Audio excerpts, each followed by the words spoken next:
कि वो परमात्मा सतलोक में रहता है, वहां से चलकर आता है। अच्छी आत्माओं को जो दृढ़ भक्त होते हैं उनको मिलते हैं तो क्या करते हैं? उनको तत्व ज्ञान से परिचित कराते हैं, अपने से परिचित कराते हैं और सचखंड सतलोक लेकर जाते हैं। फिर उनको वापस छोड़ देते हैं ताकि ये मेरे गवाह बने। अपना आत्माओं वेद बताते हैं भगवान ऐसी लीला करता है, और जिनको परमात्मा मिले उन महापुरुषों ने यही बताया है कि भगवान ऐसी लीला करते हैं। और वो परमात्मा है कौन जिसको हम पहचान सकें कि भगवान कौन है? तो जिन महापुरुषों के दास ने शुभ नाम अभी आपको गिनाए थे, उनमें से इन महापुरुषों ने सभी ने परमात्मा की गवाही दी है, एफिडेविट दिया है।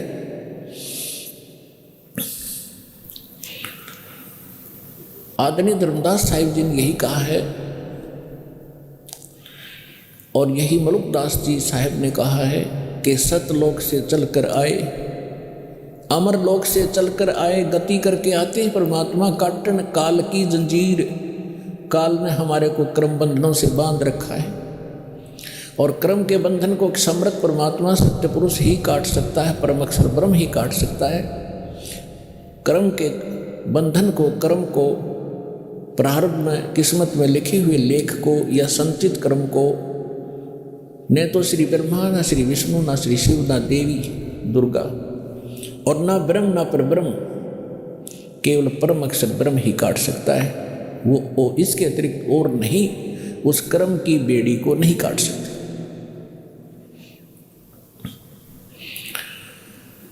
तो सभी महापुरुषों ने बताया है। अजब नगर में ले गए, गरीबदास जी कहते हैं अजब नगर में ले गए। नगर का अर्थ क्या है? क्या प्रकाश होता है? सब जानते हैं नगर में क्या होता है। वहाँ सारे महल होते हैं, मनुष्य होते हैं, बाजार होते हैं, सब कुछ होता है। अजब नगर में ले गए हमको सतगुरु आने। सतगुरु, गरीबदास जी सतगुरु कह रहे हैं, वो परमेश्वर थे। जल के बिंब अगाध गति हम सूते चादर ताने।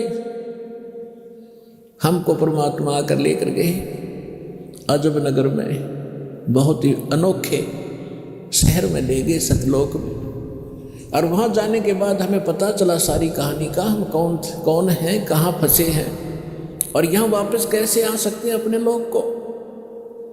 अब उस ज्ञान से परिचित होकर के गरीबदास जी कहते हैं हम तो अब निश्चिंत हो गए, हमें सतगुरु मिल गए।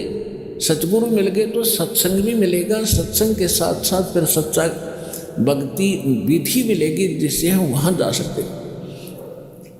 तो गरीबदास जी कहते हैं हम तो चादर तान के सोगे, कति बेफिक्र हो गए, हमारा मोक्ष निश्चित है। तो पुण्यात्मा, आज जो सतलोक आश्रम नंबर वाला वहाँ के इस दास से जो दीक्षित होते जा रहे हैं, वो चादर तान के सो जाना, आपका मोक्ष निश्चित है।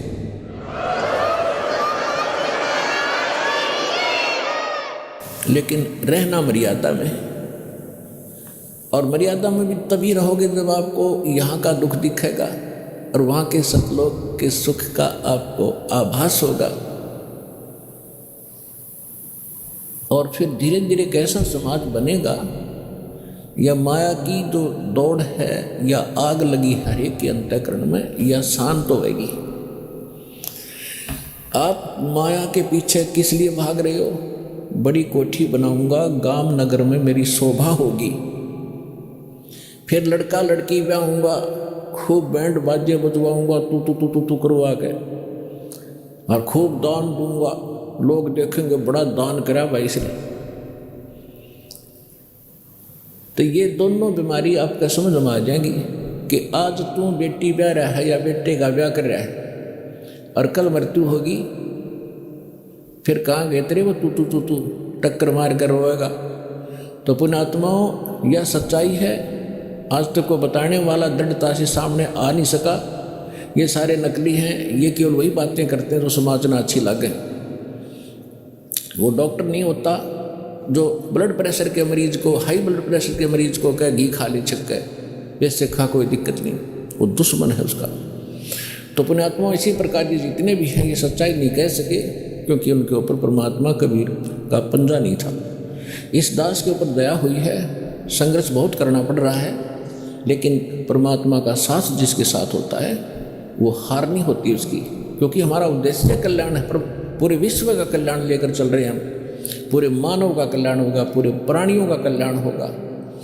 क्योंकि जैसे आज ये परमात्मा की वाणी है, इसमें इतनी शक्ति है जो स्वयं परमेश्वर ने आके बोली है। उसके बाद फिर गरीबदास जी के माध्यम से जो वाणी बुलवाई है, उन्होंने वही वाणी एजडी दे दी, और उस वाणी को फिर दास बोल रहा है। यानी अधिकारी के द्वारा जो वाणी बोली जाती है उसका असर होता है। पहले भी आपको बहुत बार सुनाया है, जैसे एक राजा की पत्नी एक शिष्य थी संत की। राजा इसका विरोधी था कि ये गुरु बनाने की आवश्यकता नहीं होती, राम राम घर बैठ के कर ले। तो राजा के इस भ्रम को निवारण के लिए संत ने एक थोड़ा सा एक फार्मूला अपनाया था। राजा गया उस संत के आश्रम में अपनी पत्नी के साथ कि महाराज क्या गुरु बनाना जरूरी होता है क्या?